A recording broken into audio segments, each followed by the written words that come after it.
My name is Liz Teutsch, and I'm very happy to be here with a fantastic group of professionals and educators. And today, we are going to discuss, among other things, how to prepare for a future in audio technology.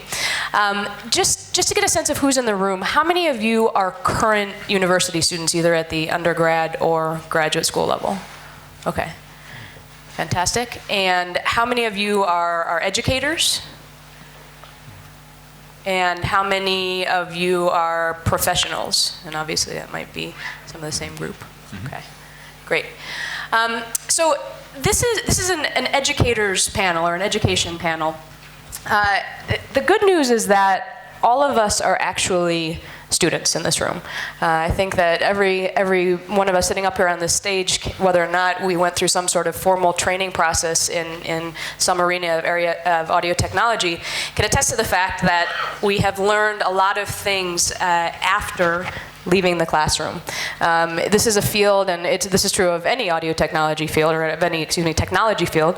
You have to continue learning throughout your career. And that's one of the things that we're going to talk about today, kind of how to approach that, and how really to stay current in a field that is constantly changing. Actually, also another thing, audio technology, this term is kind of an odd term, because I don't think I've ever seen a job listing for an audio technologist. Have any of you? Yeah. So audio technology encompasses so many different fields. I know over the course of my career, I've worked in many of them to a certain extent. I've done some tech work, I've done some system integration, I've done some music recording and mixing, I've done some work for film. I mean, it's really the type of thing where I've found, in a sense, especially at the beginning of your career, the more you can do, the better. Sorry, I'm having this thing is sliding around. One of the things that I'm really excited about this morning or this afternoon is that we have a panel here of people from several different areas of the field. We have people involved in music production, we have people involved in composition and sound for games, and we have a true engineer sitting at our table as well, which we're excited about. And so we'll be able to approach some of these questions today from a number of different areas. And we're going to, have a discussion more or less up here, fueled by some questions that I'll be asking. And then we're also going to have time to open up to questions from the audience. So if you can start kind of thinking about what you might want to ask to this panel, now would be a good time to do that. So let me just give a little kind of introduction to this panel. It's no news to any of you that audio technology is changing rapidly. So technology is changing, and so is audio technology. If we look, for example, at the audio formats that have transpired throughout history, we started in 1877 with Edison and the phonograph. And then, over the course of a very short period of time, in the grand scheme of things, we arrived at this. So if you think of what needed to happen technology-wise between the wax cylinder and having thousands of songs in small digital audio files on a device that you can put in your pocket, it's a big chunk of, or a large trajectory that technology has gone through. I mean, we went through, in just talking about mediums, the vinyl LP and different types of cassettes, both analog and digital, into the CD, and now, of course, we have our audio files stored on devices, and that can be sent wirelessly from person to person. Additionally, or kind of in tandem with this, the industry is obviously also changing, and part of that is fueled by the fact that technology is changing. So just speaking about or using as an example, the recording industry for music, we have gone from studio recording to bedroom recording. So here with studio recording, I mean, this used to be, a very short time ago, actually, if you were a band and you wanted to record an album, this is what you did. You had to have a lot of money, and you went into a studio and worked with a series or a group of professionals that were well-trained in their field, and you, at the end of an arduous process, no, not always arduous, you ended up with an album. Now, though, this guy can record an album in one afternoon sitting on his futon. And this is, of course, both. It's a blessing and a curse for those of us in the audio technology field. But it really, there's a lot of discussion about how this is a negative thing, and I'm sure that this will come up as we discuss this later, this being that this is also a positive thing as well. And so I'd like us to maybe talk a little bit about how the fact that technology is so accessible to all of us, or to the end user even, can be a very positive thing. And even Jimmy with his Strat on his couch can make a hit.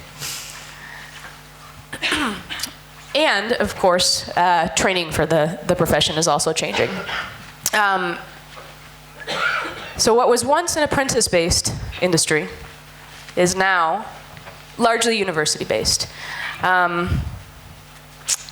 bet you didn't know that audio engineers used to cobble shoes as they were learning to join the profession. No. So this is a system that has modulated, and all of, or probably the majority of people in this room went through some university program, or obviously most of you or many of you are in a university program right now. But that's not how the industry was once based. It was really based on a sort of a communal learning environment, where for the example, or using the example of the recording studio, you would kind of start almost like an intern might start today and become part of a community of professionals and go through the day-to-day experience of recording an album or whatever the project was, including seeing things like how the professionals interacted with clients, and also going through troubleshooting day-to-day with them, and also, of course, getting the end result. But now, this is more what audio education looks like. This is actually a lab at where I teach in Berklee and Valencia, and this is what I think a lot of audio technology, or at least music technology, classrooms look like these days. You have a number of workstations set up with computers, software. In this picture, we can see some different controllers, and you have the professor kind of standing at the front of the classroom lecturing. And typically, what programs are focused on, and this isn't all of them, but many, especially at the beginning of the coursework and sometimes throughout the duration, are really focused on teaching the technology, so teaching the tools of the trade, so the software, the hardware, and other technology items, rather than sort of what the apprentice-based system focus on, and we'll get more into that as well. So, a couple of things that we're going to discuss today are the following. So this is food for thought, or in our case, fodder for discussion. In an industry where the tools are changing as rapidly as the industry itself, is a university-based training model, which is largely focused on tools and technology, sustainable and appropriate? And where is the industry headed? And as educators, students, and professionals, how can we best prepare ourselves for it? And going back to what I said at the beginning, we are really all students. So how can we be ready for what's next, and how can we kind of continue to stay current or relevant in our respective fields? And on that note, we are the people who are going to talk about this. So I'm going to ask the panelists to introduce them in a moment. First, I'll do a little introduction of myself. So my name is Liz Teutsch, and I currently work for Berklee College of Music in the Valencia campus. Berklee College of Music is actually a university that is based in Boston, or has been based in Boston for many decades. And it is an undergraduate school in Boston. But a year ago, or a little bit over a year ago, the new project was this campus, Berklee Valencia, where we are focused on master's programs. We currently have 4 master's programs, and we also have a study abroad semester for undergraduate students from the Boston campus, as well as some summer programs. The 2 technology-based master's programs that we have are a scoring for film, television, and video games, and then the program that I'm more involved with, which is the Music Technology Innovation Program. So what I teach at Berklee Valencia are courses in music production, in music technology, and engineering. So this discussion that we're going to have today is definitely very relevant to me in my teaching and in my professional life. So I'm looking forward to it. And on that note, if we could please have our illustrious panelists introduce themselves. So I start. Okay. Thank you. You may know this guy. Hi, this is Ufuk Önen. Well, I teach at Bilkent University. Actually, my department is communication and design, and this is more like a visual-oriented department, and we have a curriculum more visual-oriented. But I think 4 or 5 years ago, I designed 2 courses, Sound Design 1 and Sound Design 2, for this department. That's how I started teaching here. And with these 2 courses, actually we put sound in the curriculum. So now these are more like awareness courses here. That's how we put sound in our department. I can talk about them later. But apart from that, before coming to Bilkent, I was a professional audio recording engineer and professional musician. And I also wrote music for films, for videos, and for short advertisement videos. I worked in all areas of sound and audio, I mean, up to this date, till I can come to Bilkent. Well, music and sound is my life. I mean, really, I really love it so much. So I wrote 2 books. One of them is about sound technology, and that's kind of a standard reference book now in Turkish language. And I wrote another one with Teoman Pasinoğlu, who is in the room. That's about synthesizer, and we have a 3rd one coming, actually. And I write articles, and I just live and breathe music and sound. So that's it. Thank you. Okay. Hello there. Huseyin Hacihabiboglu. I'm with Informatics Institute, Graduate School of Informatics in METU. Well, I'm the true engineer, as Liz says. My profession is electrical and electronic engineering, and I have a PhD in computer science, so that might sound a bit strange because I'm here speaking to you about audio technology, but I have purposefully, constructed my career in audio, because I used to play the piano, or I still, whenever I find time, and I decided to work on audio signal processing, acoustics, recording technologies, and now I'm working at Graduate School of Informatics of METU, and I'm managing the Game Technologies MSc program in the institute. I'm teaching 2 courses. One of these courses is more practical. It's on procedural sound synthesis, procedural sound design. The idea is to use pretty much, well-established tools like pure data to get some parametric models which you can use to generate environmental sounds. Like an engine sound, for instance. And I have another more theoretical course, which is more, scary signal processing oriented, acoustics oriented course, which looks at diverse topics such as human hearing, obviously signal processing, human hearing, spatial hearing, room acoustics, artificial reverberators. You name it, audio coding as well as game audio engines. So that's where I'm coming at. Basically my research areas are still in audio, signal processing, and acoustics.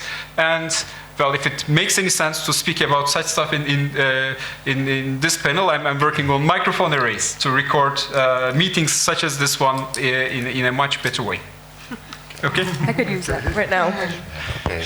Hello, my name is Arda Eden, and I'm an assistant professor at Inönü University Music Technology Department, and I'm teaching 2 classes called Basic Audio Technologies and Computer Sound Synthesis. I'm actually graduated from a music education school, so it was really hard for me to find a master around at that time, so I learned most of the things by myself from the books and from my own experiences. My courses include the first one, basic audio technologies are, as its name, the basic sound and the signal flow, the microphones and that kind of stuff. So, and the second one, computer sound synthesis, includes the applications of sound synthesis techniques in the software Pure Data.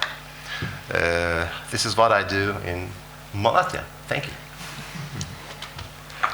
Hello, my name is Stephen Harwood. I'm a musician and composer by training and a sound designer by accident. I was originally a biomedical engineering major when I enrolled in college, and at the beginning of my third year I realized I was not going to class, and I was staying home to practice play my saxophone and hang out with friends. And about that time in the curriculum, the coursework became sufficiently difficult that I was either going to go to class or I was going to flunk out. So I changed majors and did my undergraduate in saxophone, and then I went to a graduate school for composition, essentially. And in that graduate program, I did not belong there. I did not have sufficient experience as a composer or arranger to qualify for that program. I succeeded nonetheless, but while my classmates were busy writing music at a much higher level than I did, we were required as part of the curriculum, although it was not necessarily coursework, to record our compositions. The idea being that these days nobody is going to look at your score and understand what beautiful music you had written. They wanted to hear a recording. So part of being able to function as a professional composer in the current marketplace required you to be able to produce a recording of your composition. And if you could not do the bedroom recording caliber production at least, then you were in trouble. So because of my math and science background, I actually wound up doing well with the recording technology and probably spent more time in the studio recording my projects and engineering all of the projects for the other students who were doing a very good job with the composing, but were frightened by the technology. So I found my place there, and then got a job when I moved to New York City selling audio technology, and then supported myself being an engineer. So I did not get any formal training as an engineer, but I learned along the way. And now I teach sound for video games, which again, I did not go to school for. I sort of learned it along the way, and I wish I had had an opportunity to take classes like the one that I teach. Then on the other perspective is that a lot of the material that I show in class is based in lessons that I learned the hard way, mistakes that I made, that maybe I would not have made if my professor had said, do it this way, not that way. Maybe I would not make that mistake now, but I wouldn't understand why it was a mistake in the first place. Mm-hmm. So having learned things the hard way, I think gives me an interesting perspective on then what I teach. And I teach in two formats. I teach in a traditional 4-year college format where you attend class once a week for an hour and a half or 3 hours for 15 weeks. And then I also have in another school I teach where I have the students for 3 hours a day for 4 days, and that's it. And so it's a very different format. I try to present the same material, but it obviously has to be done in a different way. And that's kind of what I'm doing now. So. Hi, I'm Lennie Moore. I'm a composer, generally by trade, but I'm on my education side of things. I taught for several years at U.S.A. in Los Angeles for their scoring for motion picture program. I was teaching a course I created, I don't know, it's probably about 7 years ago now. So one of the very first composing for video games courses. And I also simultaneously taught it at UCLA through their extension program. And then I moved from Los Angeles to Northern California and ended up leaving USC, but I convinced the UCLA folks to do an online version of the course. So currently every spring, which is usually last week of March or first week of April, I teach a composing for games course that's available pretty much internationally. And Basically it's a series of online lectures on specific composition techniques that relate to different kinds of audio engines that are used, or common audio engine approaches that are used in games. And it's a very specifically designed course for getting people who start from learning how to compose linear music, whether songwriters or composers, to start thinking about creating adaptive or interactive music and thinking outside the box of what it is that music is, what the music experience is and all that. So that's something I have a lot of fun with.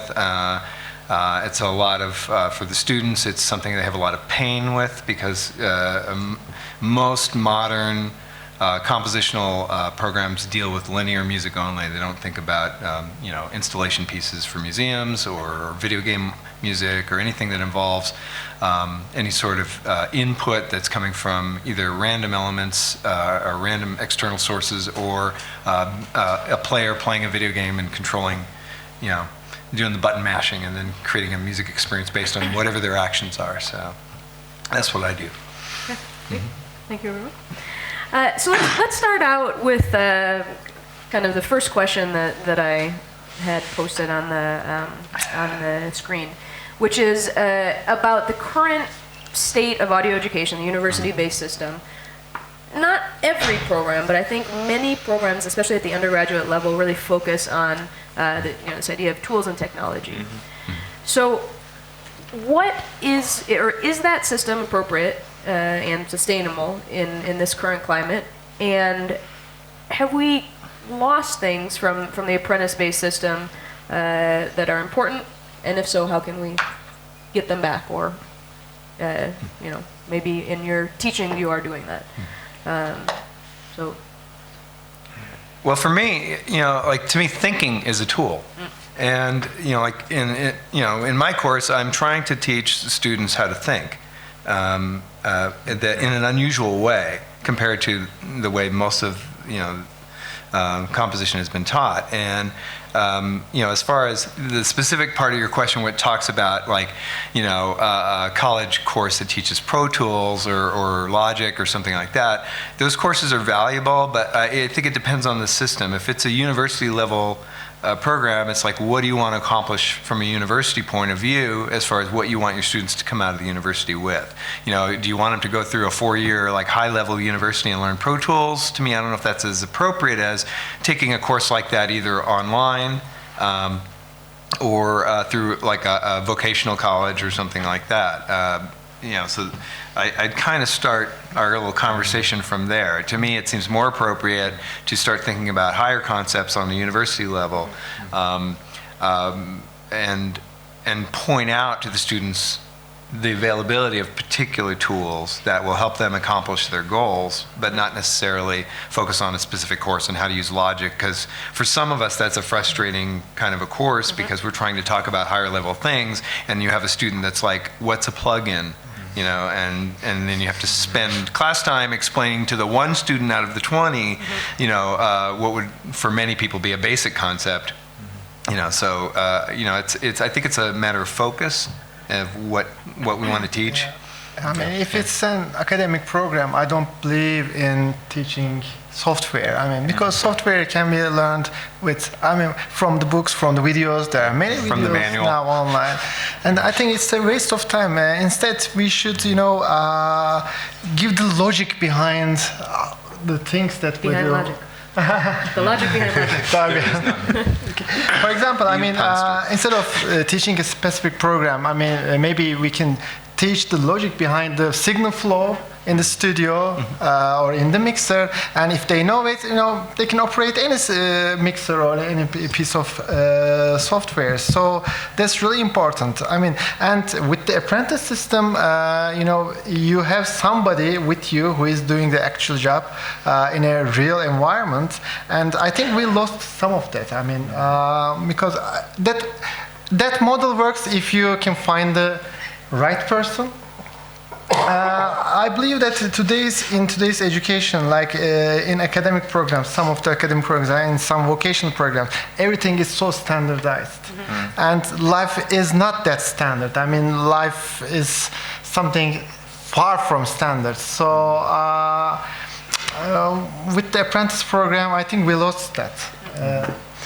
But yeah, I mean, coming back to the teaching software thing, I don't believe that teaching software is necessary in academic programs, especially. I mean, for vocational training, it's okay, but not in academic programs. Well, my first teaching experience was at the graduate level, and it was in a conservatory environment, but it was mixed, where the program actually had sound design, music technology, and then a composition.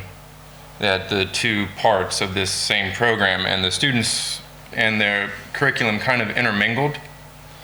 And so this is my first time teaching, this is my first time writing a course, and it turns out that I had made a mistake. It was a course that I wrote for the composition side, not understanding that the culture there was very far away from the culture within the music technology portion of the program, where these students were very technology savvy, and a lot of their work was technology-based. The composition side was not only unfamiliar with technology, they weren't even used to being given homework assignments. So that was very difficult. And the feedback from faculty following that semester, I mean, I'll tell you, I haven't taught there subsequently, so that should give you some sense of how the faculty felt about the way I'd structured the course.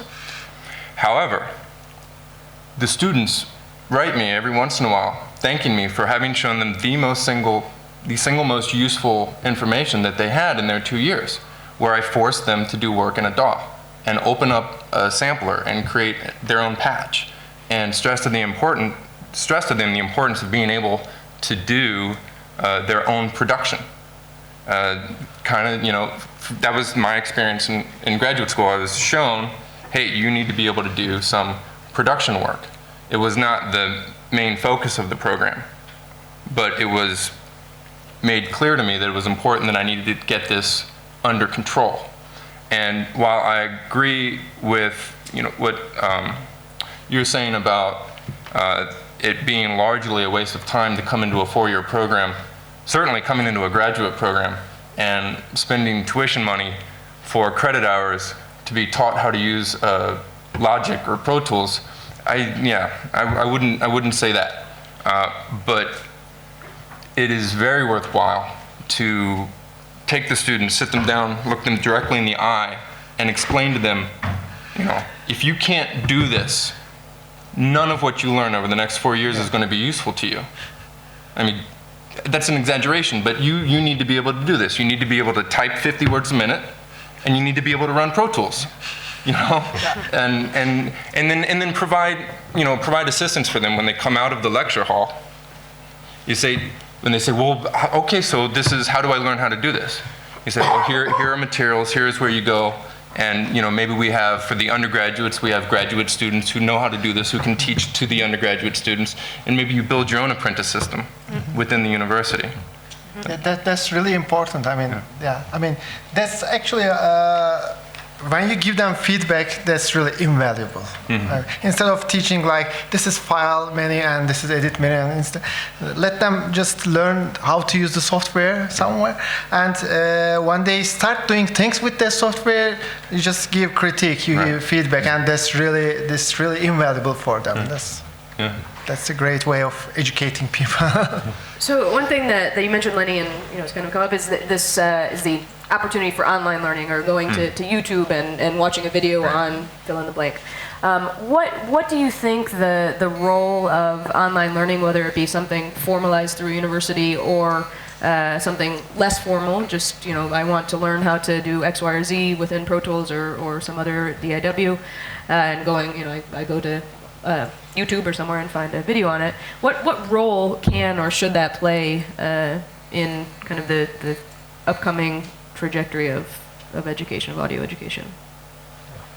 I'm actually trying to make this informal way a formal way, in a way that sometimes a guy is on the YouTube, for example, tells a software better than me because he knows it, better than me. So I sometimes open my notebook in the classroom and I let the students watch him instead of mine. I just translate the English to Turkish, and I think it's a good way of learning, especially for all of the electric guitar players learn from internet. Most of them.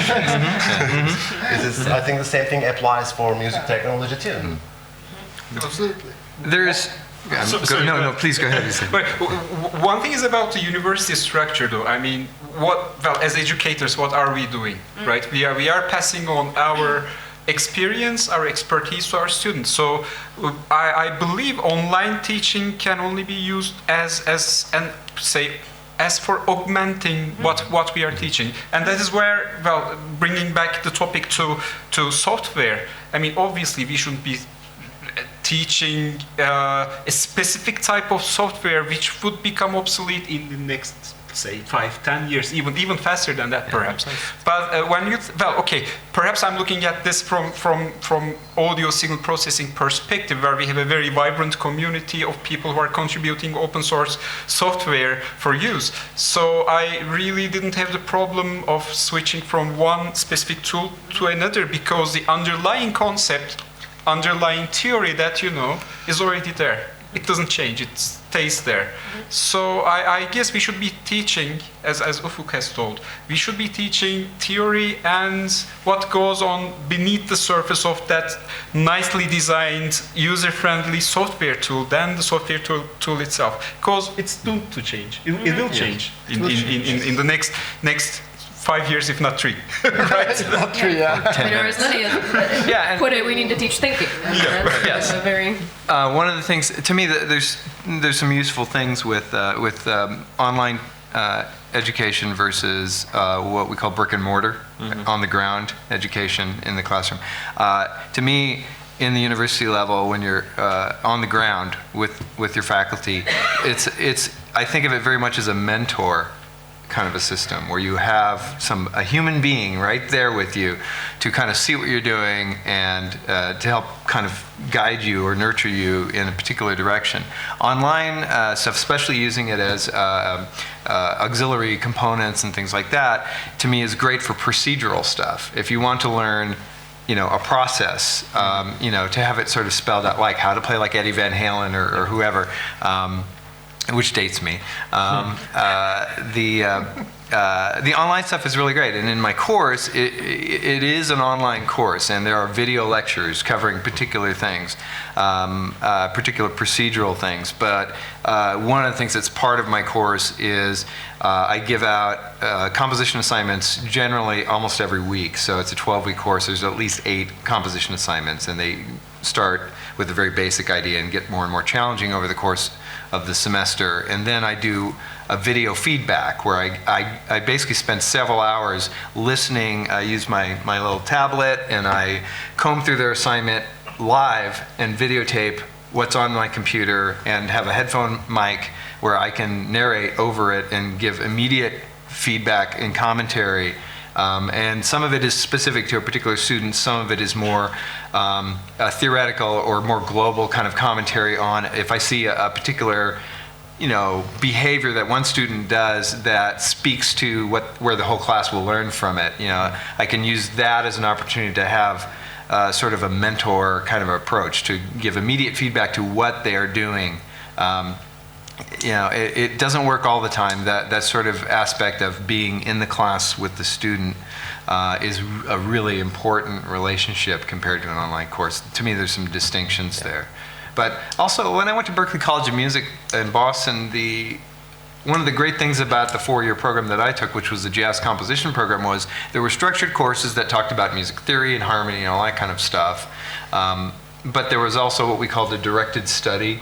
And I spent 3 semesters with 3 different faculty, which is that mentorship idea of basically it was a one-on-one, like a private lesson with that faculty member, where you could bring in a composition and look at it with one person giving you some guidance as to how you can improve yourself and all that kind of stuff. And that was invaluable. That was a very special relationship as far as my education, was to have that directed study where you could have that mentorship in addition to the specific typical courses that cover particular topics. So, what would you all say, kind of going back to the thinking comment, no.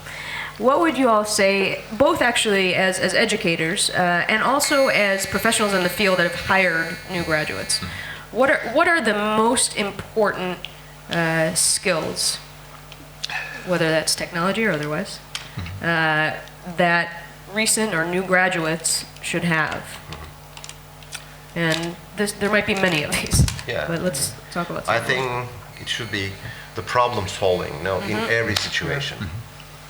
When you don't have your tools, around, and you can, it's like being like MacGyver. Yeah, exactly. You have to do, everything, anything. So You have to stop the nuclear reaction with the candy bar. Right. That's exactly what I was going to say, is problem solving, critical thinking. Yeah.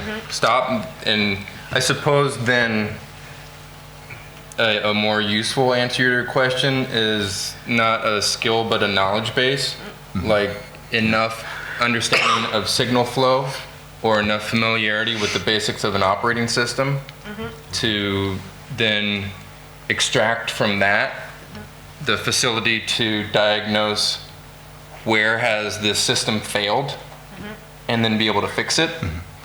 But then adjacent to that is the personal development, responsibility, and initiative to not come running over to me and say, oh no, the wheels fell off. I don't want to hear that. I want you to fix it before it causes me any problems.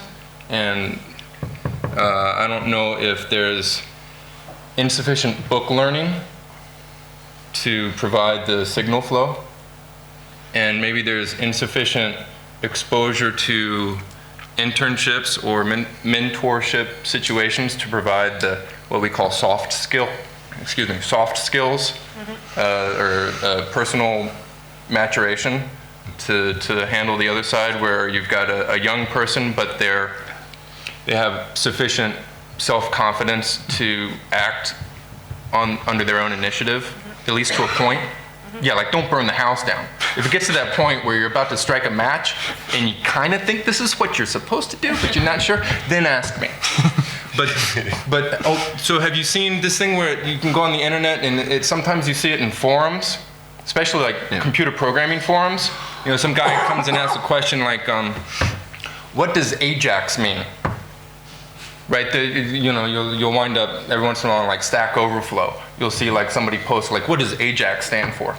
So then a common response would be a link, and when you click on it, it goes to a web page, and I think it's a little JavaScript that takes a mouse cursor, runs it down to the Google search field, types in AJAX, hits return, and it actually gives you a live result from Google for the word AJAX.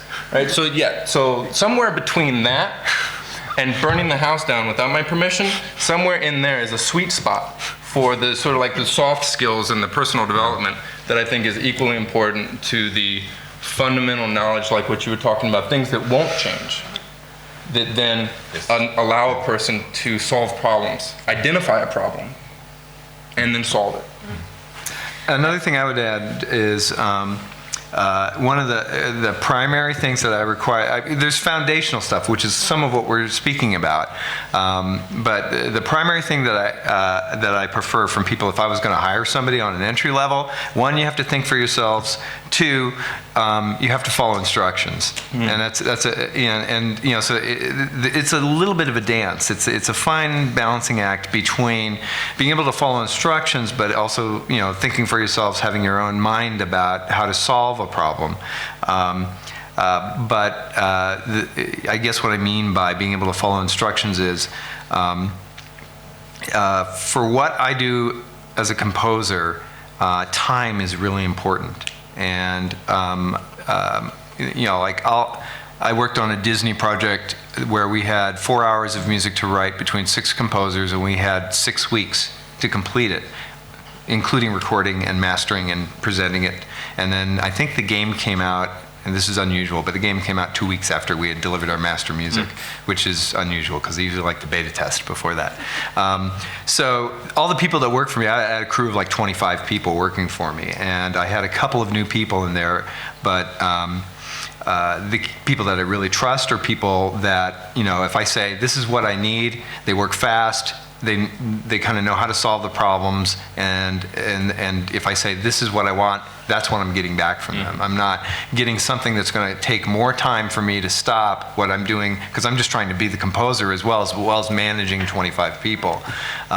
So, you know, there's a lot of pressure as far as the time constraints with the schedules a lot of times. So you know, that ability to be able to be a strong individual and follow instructions and then come back asking questions if you need to, of course, but you know, like for entry level, you have to be able to, you know, the best way I can describe it was my very first conducting lesson was with this conducting teacher. He was 80 years old, and the first lesson was, he goes, before I even take you on as a student, you have to agree to something. You have to agree that you're the student and I'm the teacher. Can I share a personal anecdote on that note? He was my friend, so he didn't fire me, but he should have. I was engineering for a songwriter, and so he would ask me to do something with the mix, and you know, I'd fancy myself a composer, producer type, so I would do that with the mix, but then I would do a little bit more, because I had an idea that, you know, well, while we're at it, let's make this change and that change, because it'll be plus. It'll be a little better than what he asked for. And he would come back and he'd say, I asked you to do one thing, you've done 3. And I think I've done an improvement. Right. But that wasn't my job. I was the engineer. I should have followed the instructions that I was given.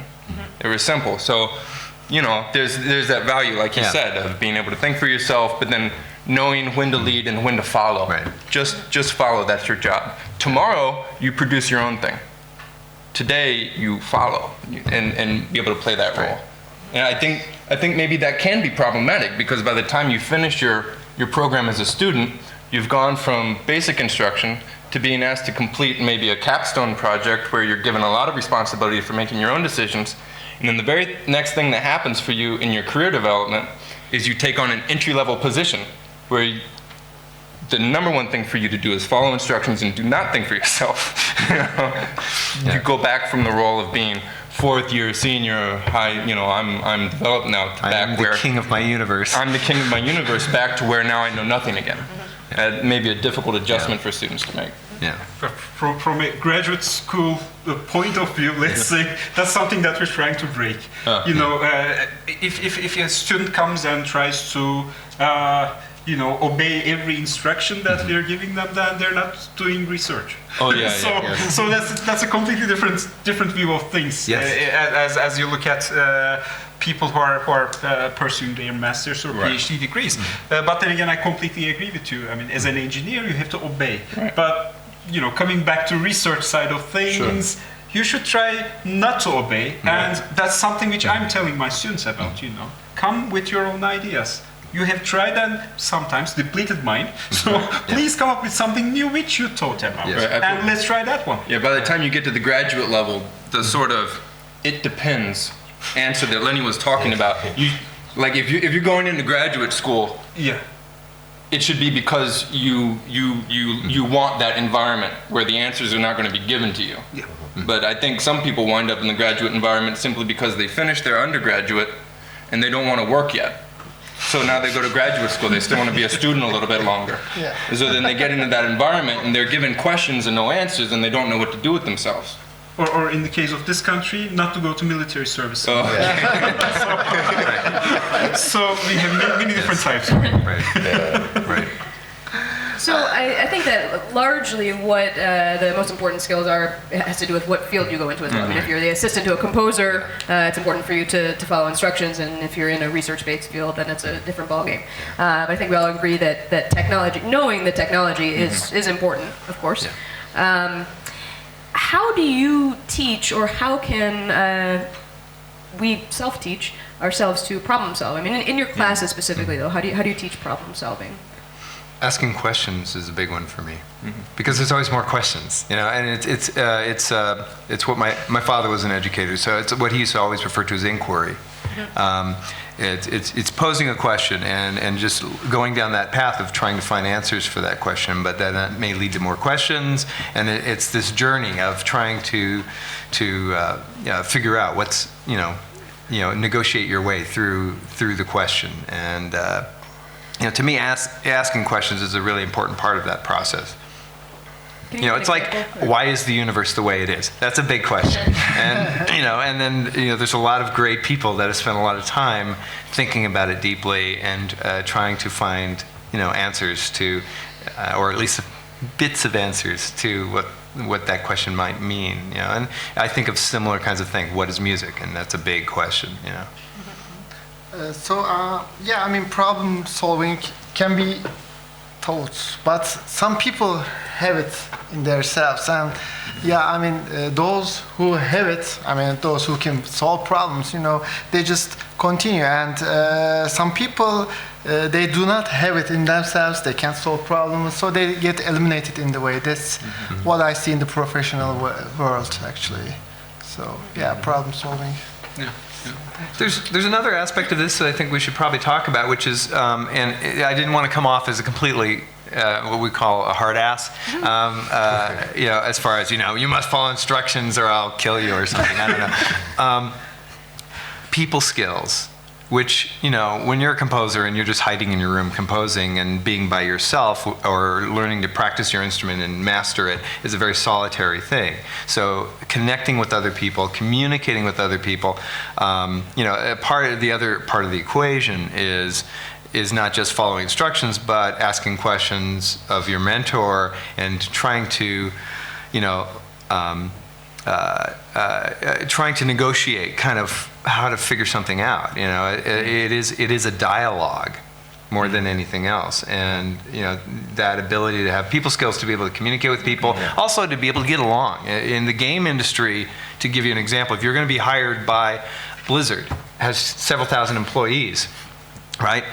The interview may be more about, if I'm going to spend 6 months of my life with you, working on a particular game, is this going to be a comfortable hang? Right. Is this going to be, a pleasant experience? Or are you so full of yourself and such a narcissist that, I'm going to hate coming to work every day, and that person will not get hired, in that situation. Because the culture in video games is a very communal kind of a situation where you're all working towards this one goal together, and you're not just independently doing your one thing, and and you're being hired because you're such a brilliant person with that one part of that one field.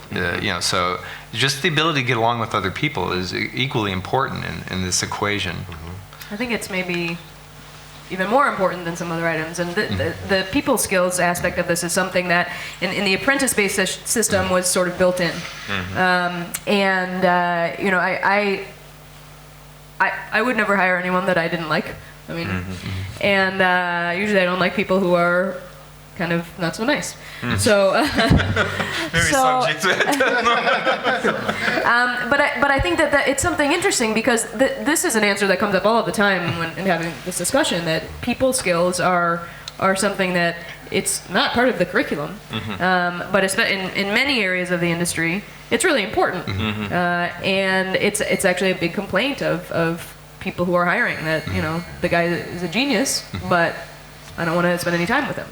So does that play into our teaching, or is it something that we just I think it can, and it should. Not necessarily as an employer. I haven't really brought anybody on who I would call a proper employee, so I can't speak from that. But as a graduate, as a former student, in graduate school, I love Gary Lindsay, but in the 2 years, all we got about networking was he had cut out a newspaper article and put it on his door, and literally the last day of class, he pointed over his shoulder and said, "That's the most important thing that you'll get out of these 2 years." And that was it. I maybe am a slow learner, or soft skill challenged or personality challenged. I was always the last one to figure out that the person I was speaking to, both of their feet were pointed at the door and they were kind of doing the pee-pee dance and they really didn't want to have this conversation anymore. Like, I never picked up on that. So it wasn't until 4 or 5 years into me having gotten to a point where, as an adult and a professional, I was attending conferences and it was all about meeting people and shaking hands and introducing myself. I mean, it was only a few years ago I learned how to stick my hand out and say, "Hi, I'm Steven, nice to meet you." And this is kindergarten grade stuff. I just hadn't picked it up. But now the importance of it, I understand. Like, when I tell people, you know, what am I, you know, well, what's it like at the conference? I talk to my, you know, parents. They always wonder what it's like when I go to these things. Well, you know, a lot of just like shaking hands, introducing each other, and you know, sniffing each other's butts. You know, the way animals greet each other. And that's you know, that's what it is. Instead of rubbing elbows, I think about sniffing each other's butts, because you're figuring out whether or not you vibe with this person. Mm-hmm. And if you're getting hired to come on as a contractor, as a content provider, or as an engineer on a session, the person who's hiring you is probably hiring you to come and help deliver their creative child. And more important than you being the #1 top performer within your skill set in the world, you have to be able to perform above a threshold of competence and then be trusted when, during production, when the house does catch on fire. Are you going to be the type of person who stays put and goes in to save it? Or are you going to be like, "Oh no, I ain't got time for this. You know, I got to catch a flight. I'm out of here. Good luck with this." You know, right? Which type of person are you? And the potential client, when they meet you over drinks, they have no opportunity to find that out explicitly. They can't see that, but they're going to do their best to sense it. And I don't think, you know, Gary Lindsay could have lectured to me about that. I think for me, I had to pick it up. But I also think I might have picked it up earlier on if it had been pointed out to me that I should be, if I had been made aware of it. Mm-hmm. Like, you can't teach it explicitly, but you can point to it as an important subject. You can do that explicitly, and thereby sort of at least give the person a head start into a process that is going to play out naturally from there. Sort of like, you know, you need to learn how to do some production. Mm-hmm. I'm not going to show you every step, but start studying this yourself now. I was going to jump in. One of the things that I would add, there's a phrase we use in America. Sometimes you just have to create a play date. Mm-hmm. You know, for those people that have little children, and not to think of college students as children, but more the idea of you have to arrange an activity that involves socialization. Right. Yep. And as an example, and it'll be a brief one. At U.S.C., there's the game pipe, which is the game development lab at U.S.C. And that department actually hadn't talked to the music department at all before, and I sent an email to one of the faculty there saying, "Hey, you know, you're making games with your students, and I've got all these composers that are learning how to compose for games. Do you need some audio?" And they're like, "Thank you, yes, of course." So what I did was I had the game lab come to my class, and the students did a pitch. They presented their games and showed what their games were looking like in development, talked about the kind of music they were looking for, and then my students, I did this thing one year where I created, there was only 3 games from the graduate students that were being developed, and I had 20 students. So I split them into teams of 6. And the way I did it was they all auditioned to be the lead composer by writing a main theme and submitting it to the game developers.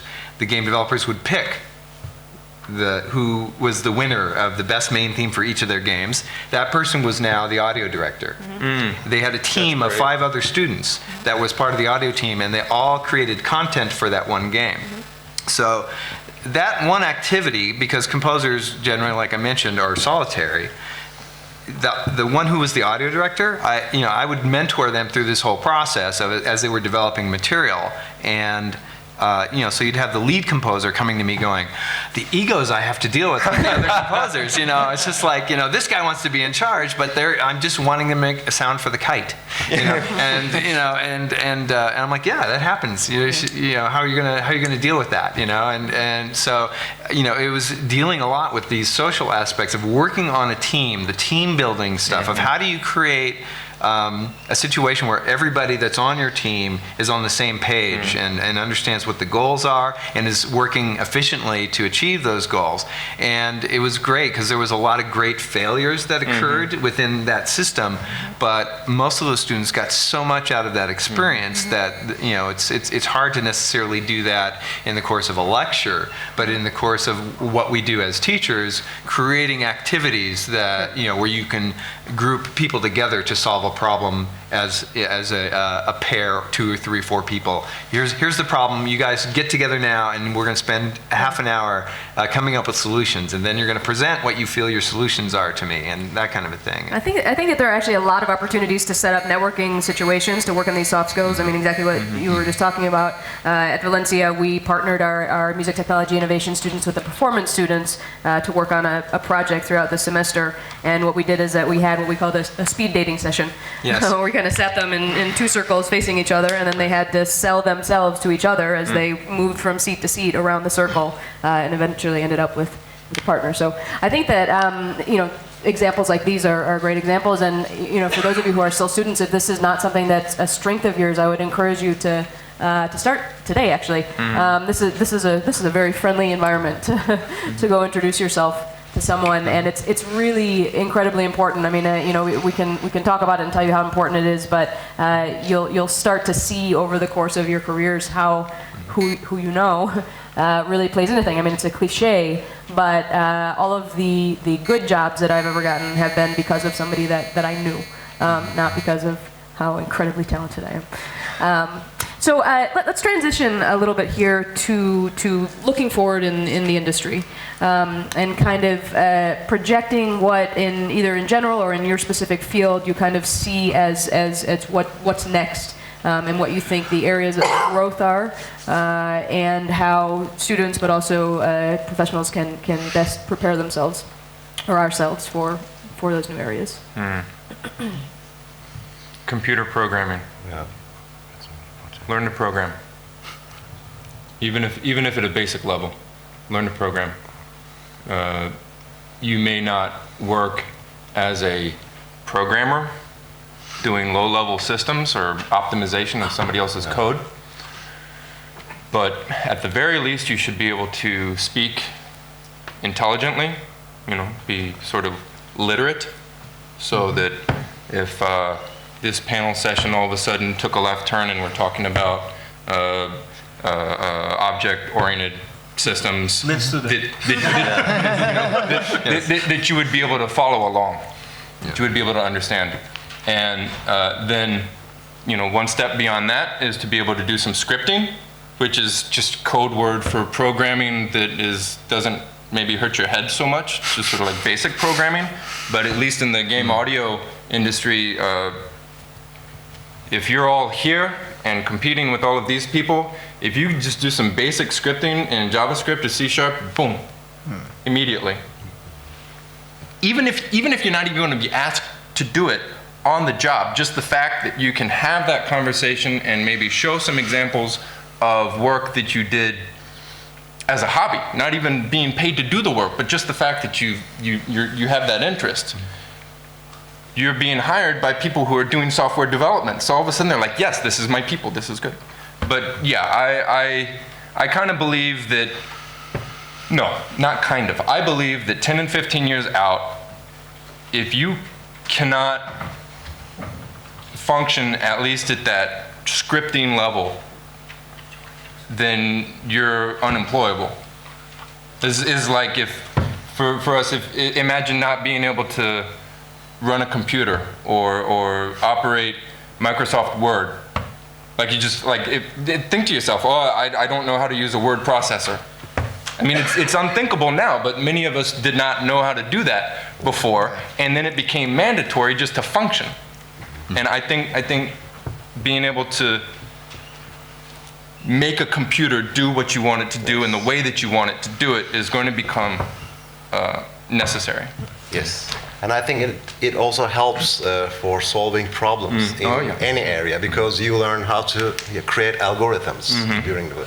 It's just the same with the music technology. The software language is not important, but the algorithm itself is important. So I think it helps in all the fields for problem solving.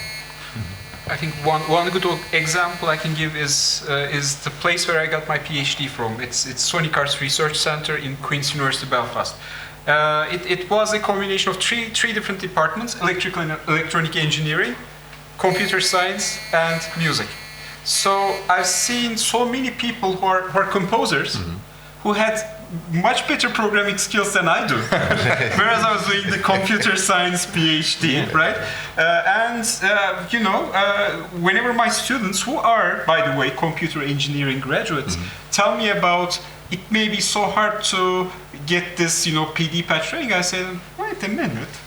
You are a computer engineer, for God's sake. I mean, if you're going to complain about this, I'll give you an example of my friends who are composers who develop programming languages. Right. So, I mean, I completely agree. And one way of doing that is getting these people together. Yeah. That's the other thing. Because the audio technology, let's not go into audio signal processing, but audio technology itself is a very nice, naturally interdisciplinary domain. And we should use that. Why not? Yes. I was just thinking, computer programs should get together and have a jam night. Right. You know what I mean? It's it's just this idea of cross-pollination, or to me, to have people that I think very independently are really creative thinkers, are people that are multidisciplined. They like you're in your example, you play music, you understand, you've got your doctorate in the sciences, but you play music, and it's just like people that go and just experience and explore different disciplines. I think it informs your primary discipline. Yeah, I think it makes you a better programmer to play a little music or to paint. And another way to approach the value of becoming computer programming literate is that what digital audio workstation production brought to the marketplace in terms of opportunity 10 years ago. The accessibility of building a mobile application or a web application now, it's really not that hard. There are tools, there are what are called libraries in place, where you take a lot of hard work that somebody else did and use that to do something that is uniquely yours, and you don't necessarily have to be at the level where you can make these tools that you're using. You just kind of have to be able to stick them together, kind of like Legos, and put the Legos together in your own way. But all of a sudden, you have something that you can put on your website for somebody to download, or you have an interactive website, or you can pay $100 a year to be an Apple developer and put your app up on the Apple Web Store. And if it's cool and fun to play with, you're charging 99 cents. And I'm doing this right now. I am learning how to build apps that are not necessarily a game, because that's too much math to figure out how to create a puzzle, and it's not going to be anything really heavy. But there are tools out there that you can kind of put some color changing this and playing back sound that, and then be able to do like Brian Eno did Bloom, right? I don't even like it because you couldn't control the delay amount. So it's very difficult, it's very frustrating as a composer, as a musician. I have no control over the tempo at which these things are going to delay back to me. But it's still engaging, and it was popular. A lot of, millions of people download this thing. So as a way just to expose yourself to a market, this is maybe not you're not necessarily interested in being a developer. You want to be a musician. But here's an opportunity for you to take a little responsibility for your own marketing, your own professional development, to take advantage of what is a current, a modern, a forward-looking mode of marketing or of exposing yourself. I think having your own website, or it's kind of like having a demo CD. I don't want to look at your demo CD, and I might look at your website, but if you tell me you have an interactive app that I can put on my iPhone and I can experience your music this way, all of a sudden your music is a lot cooler. You know what I mean? Yeah, I mean, I think in all of our different disciplines, I think the age of having specialists is kind of slowly dwindling. Maybe not in yours as much, but I disagree. You know, you disagree? I disagree. Okay. So let me say what I. Well, for example, in the music industry, just because technology is so accessible, it's the type of thing where if I'm a performer, if I'm a musician, I have to have some capability of being able, I need to be able to record myself, because if somebody is like, hey, can you play bass on my track and get me the file tonight, I need to be able to go home and do that. And so instead of having, instead of saying, I'm going to go find an engineer and I'm going to go to a studio and we're going to bring in this guy and this guy, it's a situation where having at least a basic understanding of things like programming, and in media, if you're an audio specialist, well, you really should know a lot about video as well. And so being kind of a more well-rounded technician rather than just a specialist. And so in some of the larger budget projects, there are still these individualized roles, but as smaller budget projects like small app development become projects that are actually making a lot of money, you're not going to have 100 people working on an app. You might have one or two. Yeah, in some ways I do agree with you for certain things. Like, I think the majority of the work out there requires somebody that has a lot of different skill sets, and to be good at a lot of different things, to be able to produce something that that is of decent quality is there. But to do, to me, very high level work, whether it's in the sciences or in music or in the arts, specialization, to be able to focus on a particular area and be like the masterful at that, that's what inspires me.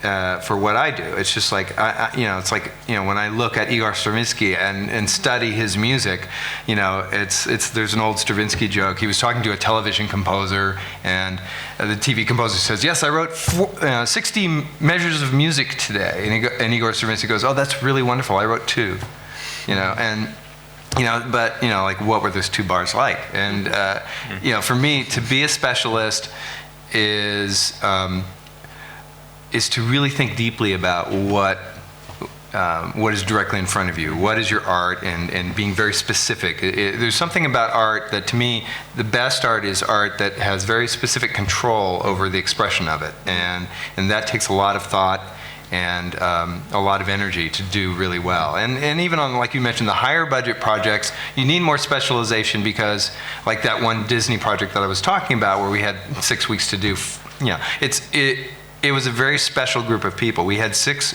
outstanding composers writing 4 hours of music within a very short time frame. My crew handled all of the orchestrations and all of the music preparation for that whole project. And they basically did all the orchestra arrangements for those 4 hours of music in 3 weeks. And that is really, it's a near impossible thing to do unless you have very special people who are they're fast, they're efficient, the level of quality of their work is unstoppable. So, to me, specialists have a role, and there's probably a balance between all those. Somebody that knows a lot about a lot of different things can be useful for certain projects, but for other projects, especially when you have large budgets and a lot of pressure and things like that, the specialists are vital. I mean, I guess I wasn't trying to say that specialists are not vital, but I think that being a specialist that only understands or only really does one thing is something that I don't think will happen as much in the future. I mean, and you're, I think, a great example of that. When you're a composer, I would say that if I asked you what your specialty is, you would probably say 70s pimp funk. Exactly. But if you look at your skill set, it's much deeper than that. Yes. But with the education panel context, I think what I would say is both paths are equally valid, and maybe that's a decision that you make. Am I gonna sort of be like this Renaissance man, or am I just gonna focus on one thing? I would say coming out of school, looking for opportunities to begin your career, maybe it is an advantage to be able to do several things at a sufficient level that you can find that early opportunity. If further in your career you find one thing that works really well for you or that you're really passionate about and you want to make a commitment, and commitment involves risk, but if you want to make a commitment to just set everything else down and go all in and this, I'm going to do this at the highest level, then that's perfectly valid. It's a different choice, and maybe it's personality based. What I would offer caution is immediately coming out of school maybe is not a good time for you to give yourself authority to put yourself in that position of risk exposure. Like you just got out of school and you feel sufficiently confident that I am going to excel at a world-class level doing this one thing, and so I'm going to focus exclusively on that. I think right out of school that's too early. You just don't know. So coming out of school, encourage, keep your eyes open, do different things, and while you're in school, if smelling butts frightens you,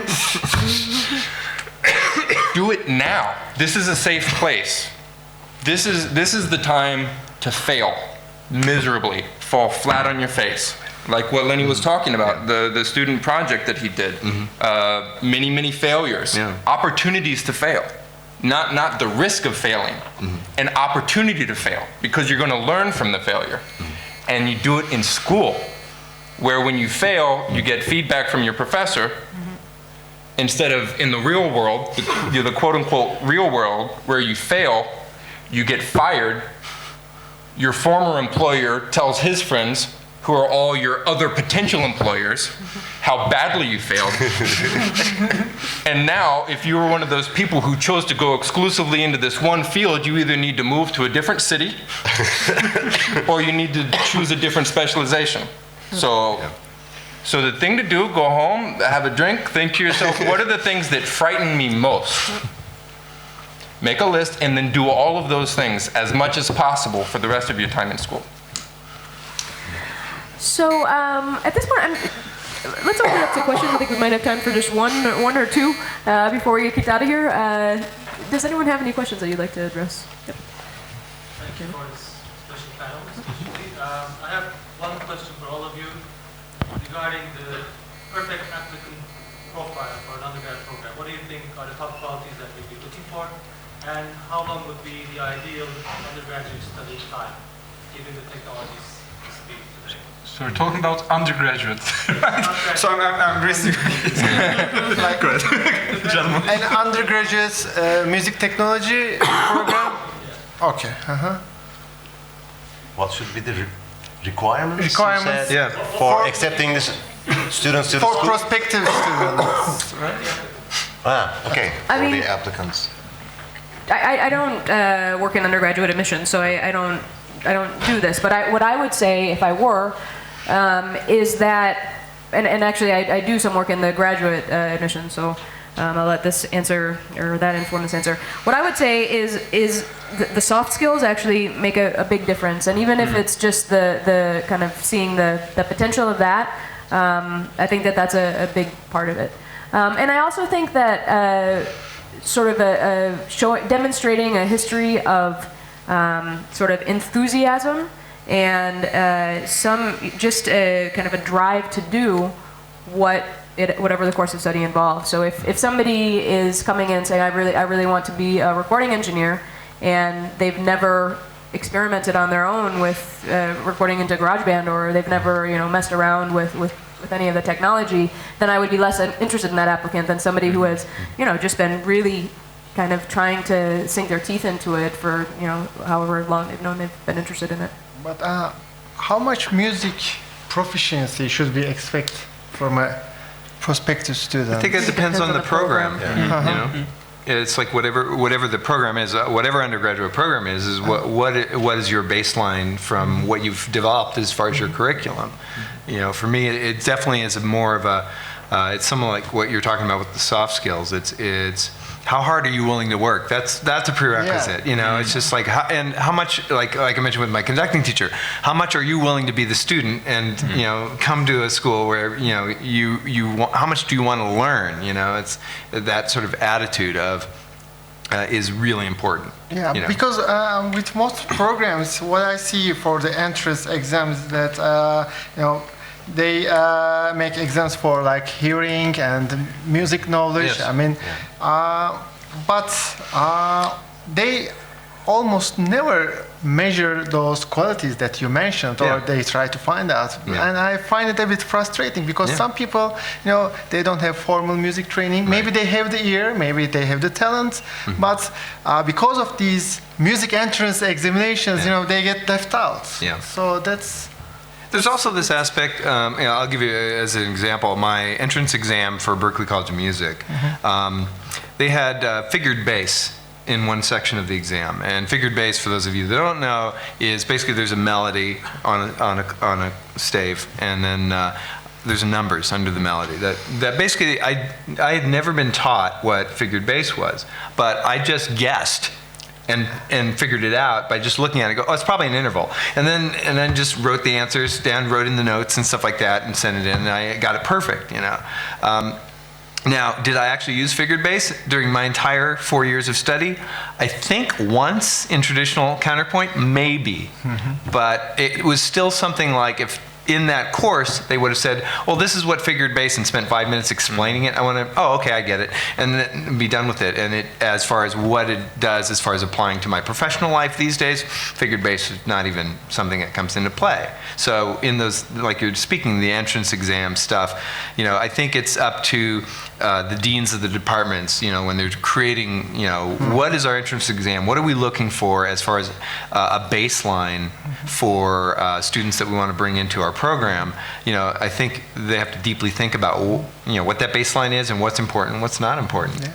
And if it's a music program, music technology program, sometimes, you know, when you say music technology, some people understand as if it's a strictly music department. Yeah, right. So, so all the professors and all the instructors are music-based. I mean, maybe coming from a more like a classical background. So, I think it's a bit of failure because, you know, there's this technology word there, and you know, you should support that, and nobody thinks about that. So that's important. And maybe part of the entrance consideration is, have you ever done a mod on your computer? Right. Yes. You know, have you ever like put in your own video card? Or, you know, it would be a basic thing. Or you know, like in my case, I actually do insane computer mods that involve like I took an accordion, gutted it, and put computer parts in it to make it a music server and stuff like that. So. You know, it's just like to know that a student did that, and it's a music technology program. It's like, oh, this is somebody that will build something. You know, right. That's kind of like if the student tells you they're interested in music recording, but you ask them and they say, oh no, I've never done anything like that. So maybe, and I'm not involved in undergraduate admissions, but if I were running my own school, you know, that does the picture match the caption, right? If they tell me what they're about, does that match with what I can actually see? And then ask them to describe to me as much as they can, because it can be a difficult question to answer. But what do you want to take away from my program? You're going to come, you're going to go through my program. What is it that you want to take away? I broke my heart. I had to, after saying yes, just sort of as a knee jerk, I then had to say no to a student for a recommendation to go to graduate school. And what allowed me to say no, as much as it hurt, was I asked him, so what do you want to get out of this program? And he said, basically, you want to learn how to edit video and get a job at a post house. But the graduate program that he was applying to was like media studies. Like he was going to be required to take courses on like media theory and communication and stuff. But he's spending a lot of money going through 4 semesters of sitting in like lecture halls. And what he needed was like hands-on training in Final Cut. Yeah, it's something completely different. It's something completely different. So not only are you saving this person, you know, you know what I mean? So it's not that I don't think there would be something of value for him in the program, but it's not what he's looking for, and so it's no good for either of us for him to be there. One of the components I think it's missing with this is I think a lot of people forget this part. If you are, and that's why I love your question. If you're a college or a university and you're looking for students to come into an undergraduate or graduate level program, you are interviewing them for, you know, to see if they're a good fit for what you want to present. But equally, as a student, you are interviewing the university. And a lot of people forget that part, you know, that you are, like if you want to go to Harvard, it's not like, you know, well, will they accept me? It's like, you should go there going, you know, I want to see if we're going to be a good fit, you know, and it goes both ways. It's what do you want in your life, you know, from your education, and so it's something that I think people tend to forget. And I think one of the other problems is music technology is mostly identified as a social science, especially in my country here. But I think it's much more closer to the natural sciences, you know. For example, I think you are a successful professor because you're an engineer for me, you know, because we mostly deal with the technical stuff, you know, the electrics and most of the things are just like that. And previously I mentioned that I learned all the things by myself. Because I was a chemist before. Yes. Oh, awesome.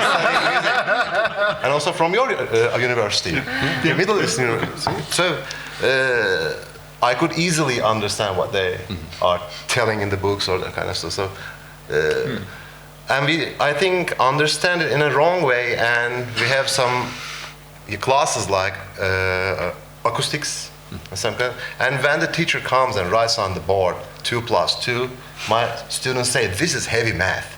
No? So I think everything is wrong here, especially in Turkey, from the beginning. We must, I think, build it again.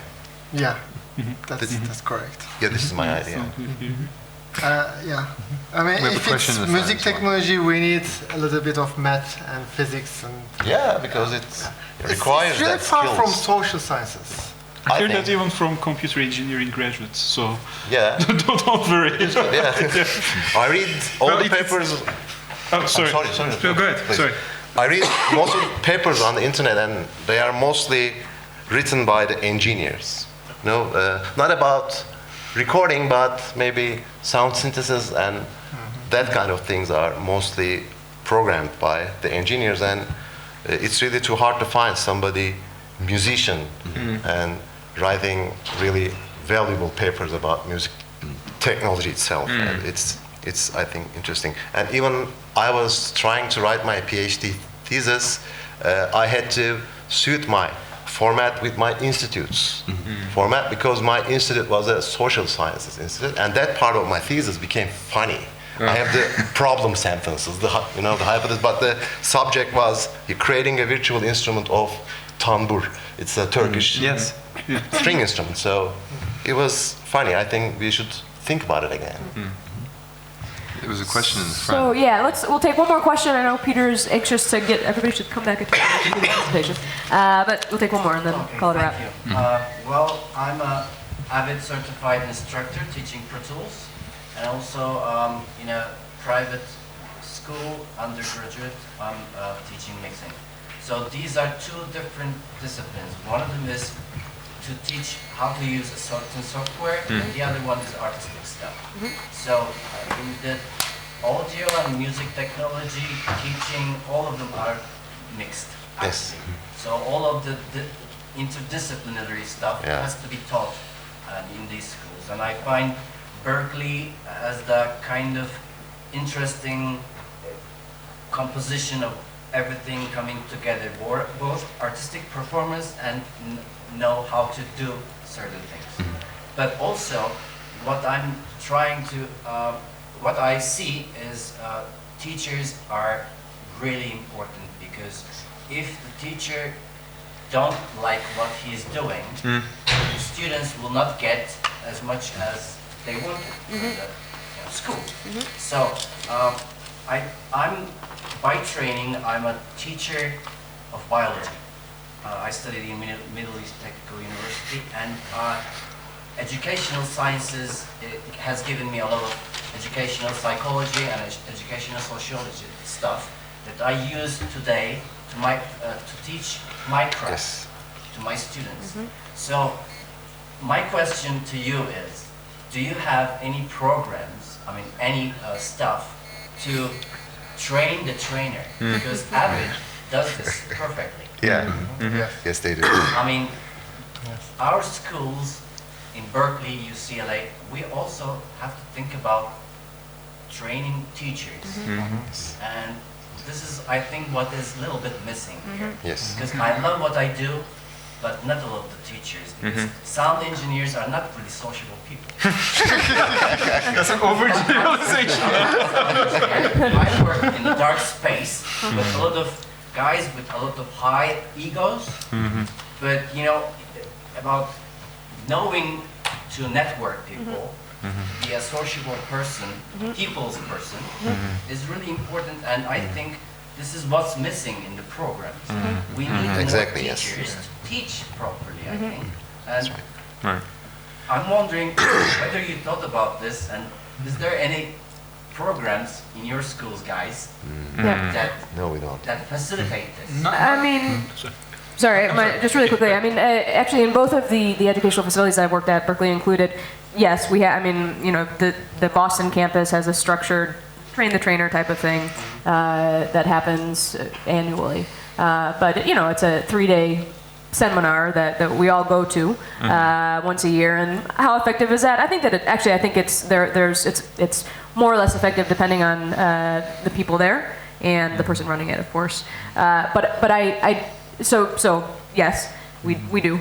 I just want to say too, this, you know, enthusiasm is contagious, and this is sort of what you're saying. I mean, that's a cliche too, but it's true. And I think that if you don't like what you're teaching, then your sections end up depopulating very quickly.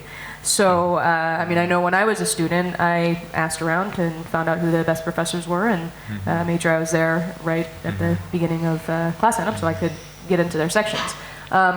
So that's my take. In Berklee, you have like in university training for. I mean, you get training for being there, or I mean, what Ilter was talking about is actually like training people to become teachers, right? Yeah. So this is once we're already there. So this is for the faculty at Berklee. Each year there's a training. Yeah, for the faculty. Ongoing of Berklee, training. yeah. Correct. Yes. But you were asking for programs like teaching people to become educators. Well, Music technology the structure has to be there Yeah. in order to build something on it. So sorry, please. Is that a pedagogical formation that Yeah, you're kind of. talking about? Yes. It's, you know, if someone wants to specialize on, because this is the age of technology, and we will build on this. So coding is really something great. I'm here for this reason, to get some knowledge from you guys, and every school has to be something like this. Right. Teaching instruction is one thing. Education is another thing. So like you give the how-to, and then you come to educe like what comes out of that person once you've given them some how-to. So what you're talking about is a lack of professional educators, or people who work as educators at a professional level. And I think there's a conflicting interests for the schools themselves. In order to market as a school, in order to market successfully, I want to have John Williams teaching composition, and I want to have Eddie Van Halen teaching guitar, right? But John and Eddie might be horrible in the classroom. They might be just useless as instructors or as educators. And so you have this challenge, right? I actually don't know many schools that solve it well. I think the solution would be to have professional educators and then have guest lecturers. And try to sell that to the students, that yes, week in and week out, you may not be studying with John Williams, but we're going to have him and Eddie and other people are going to come in and talk to you. But I've run into that problem a lot, where you see a class being taught by somebody who doesn't know how to teach. And what's worse is the students come out and they're like, wow, that was awesome. We just got to pay whatever portion of your tuition, if you divide it into credit hours, you just paid that much money to sit in class and listen to some guy share self-flattering anecdotes about the session he engineered for, some Lord of the Rings movie where he did this and that and the other thing for somebody else famous. But all he actually showed you, literally, I'm not making this up, the only thing he actually showed in class was how to choose the solo mode in Pro Tools. Latch or XOR. That was literally the only piece of truly useful, do it information that came out of the hour-and-a-half lecture about how, somebody came into the green room while they were doing this and shared something funny about their wife. Anyways. Yeah, for me, it is a question of chemistry, which I'm going to refer to you on. It is a chemistry thing. It is a cultural thing in the sense, I don't mean cultural country to country, I mean cultural within the university system. And it's a management issue. The universities that are highly successful with their programs, in Berklee, to me, I'm not just because I'm an alumni, but one of the things that Berklee did successfully is they populated their teaching population with a wide mix of people. And some people were natural teachers, and some people were not, but they were brilliant, and they had a lot to offer with the courses that they had. So it's this chemistry of people. So you might, so in developing a program on the management level, it's like, if I have a department, what am I populating my department with as far as the blend of faculty there? And then if you